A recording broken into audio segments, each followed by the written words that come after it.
नमस्कार मित्रांनो, कसे आहात सगळे। आज आपण एका अशा विषयावरती बोलणार आहेत जो ऐकायला थोडासा अवघड वाटतो, पण प्रत्येकाच्या आयुष्यात कधी ना कधी येतोच। विषय आहे पहिले प्रेम। आपण नेहमी ऐकतो की पहिले प्रेम हे खूप खरं असतं आणि ते कधीच विसरता येत नाही। मग जर ते इतकं खरं होतं तर आपल्या आयुष्यात दुसरं कोणीतरी कसं काय येतं? आपल्याला दुसऱ्यांदा प्रेम कसं होतं? अनेकांना वाटतं की दुसऱ्यांदा प्रेम झालं म्हणजे पहिल्या प्रेमात काहीतरी खोट होती, पण खरंच असं असतं का?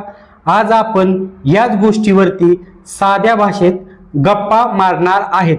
हा व्हिडिओ शेवटपर्यंत नक्की बघा, कारण कदाचित तुम्हाला तुमच्या अनेक प्रश्नांची उत्तरे येथे मिळतील। बघा मित्रांनो, पहिलं प्रेम जेव्हा होतं ना, तेव्हा आपलं वय खूप कमी असतं।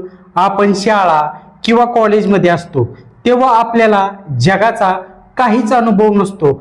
आपल्याला व्यावहारिक गोष्टी समजत नसतात। आपल्याला फक्त ती व्यक्ती आवडते आणि आपण तिच्या विचारात हरवून जातो। ते प्रेम म्हणजे एक वेडपणा असतो, जिथे कोणतीही अट नसते, कोणताही विचार नसतो। म्हणूनच ते प्रेम आपल्याला खूप जास्त जवळचं वाटतं। पण जसजसं आपण मोठे होतो, आपल्याला जगाची समज येते, तशा गोष्टी बदलत जातात। कधी घरच्यांचा विरोध, कधी करिअर किंवा कधी इतर काही कारणामुळे ते नातं टिकत नाही आणि मग सुरू होतो तो विरहाचा काळ। जेव्हा पहिलं नातं तुटतं तेव्हा आपल्याला वाटतं की आता सगळं संपलं। आपल्याला वाटतं की आपण पुन्हा कधीच कोणावर प्रेम करू शकणार नाही। आपण स्वतःला एका खोलीत बंद करून घेतो किंवा त्या आठवणीत जगत राहतो। पण वेळ जात राहते आणि हळूहळू आपली जखम भरू लागते। माणूस हा स्वभावानुसार एकटा राहू शकत नाही, त्याला कोणाची तरी साथ हवी असते, कोणाशी तरी बोलायचं असते, आपलं मन हलकं करायचं असतं। आणि अशाच वेळी आपल्या आयुष्यात कोणाची तरी एंट्री होते। ती व्यक्ती आपल्याला समजून घेते, आपल्याला आधार देते आणि कळत नकळत आपल्याला त्या व्यक्तीबद्दल ओढ वाटू लागते। हेच ते दुसरं प्रेम। आता मुद्दा असा आहे की दुसरं प्रेम झालं म्हणजे पहिलं खोटं होतं का? तर मुळीच नाही। पहिलं प्रेम भावनांनी भरलेलं असतं, पण दुसरं प्रेम हे समजदारीनं आलेलं असतं। दुसऱ्या प्रेमात तुम्हाला माहिती असतं की दुःख काय असतं। तुम्ही एकदा पडलेला असता आणि आता तुम्ही जपून पाऊल टाकत असता। दुसरं प्रेम हे पुरावा असतं की तुमचं हृदय अजूनही कोणावर तरी विश्वास ठेवू शकतं।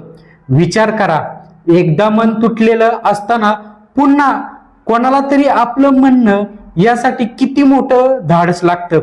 त्यामुळे दुसरं प्रेम हे पहिल्यापेक्षा जास्त परिपक्व व शांत असतं, जिथे वेडेपणा कमी आणि एकमेकांना सावरून घेण्याची जिद्द जास्त असते। बरेच लोक पहिल्या आणि दुसऱ्या प्रेमाची तुलना करतात, पण मित्रांनो, ही तुलना चुकीची आहे।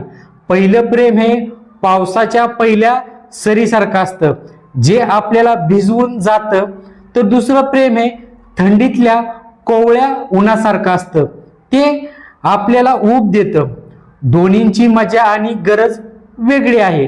जर तुमचं पहिलं प्रेम अपूर्ण राहिलं असेल तर त्याचा अर्थ असा नाही की तुम्ही आयुष्यभर दुःखात राहावं। देवानं आपल्याला दुसरं प्रेम करण्याची संधी दिली आहे, कारण आपल्याला आनंदी राहायचा पूर्ण अधिकार आहे। पहिल्या प्रेमाची आठवण मनात एका कोपऱ्यात ठेवा, पण दुसऱ्या प्रेमाचा हात घट्ट पकडून ठेवा, कारण जे तुम्हाला आज आणि उद्या साथ देणार आहे ते मित्रांनो पहिलं प्रेम खरं होतं। तर दुसरं झालं कसं? याचं उत्तर हेच आहे, पहिलं प्रेम तुम्हाला प्रेम करायला शिकवतं आणि दुसरं प्रेम तुम्हाला जगायला शिकवतं। त्यामुळे मनावरचं ओझं काढून टाका। जर तुमच्या आयुष्यात दुसरं कोणी आलं असेल आणि ती व्यक्ती तुमची काळजी घेत असेल तर ते प्रेम नक्कीच खरं आहे। जुन्या आठवणीतून गुंतून राहण्यापेक्षा आज जो माणूस तुमच्या सोबत उभा आहे त्याला प्रेम द्या.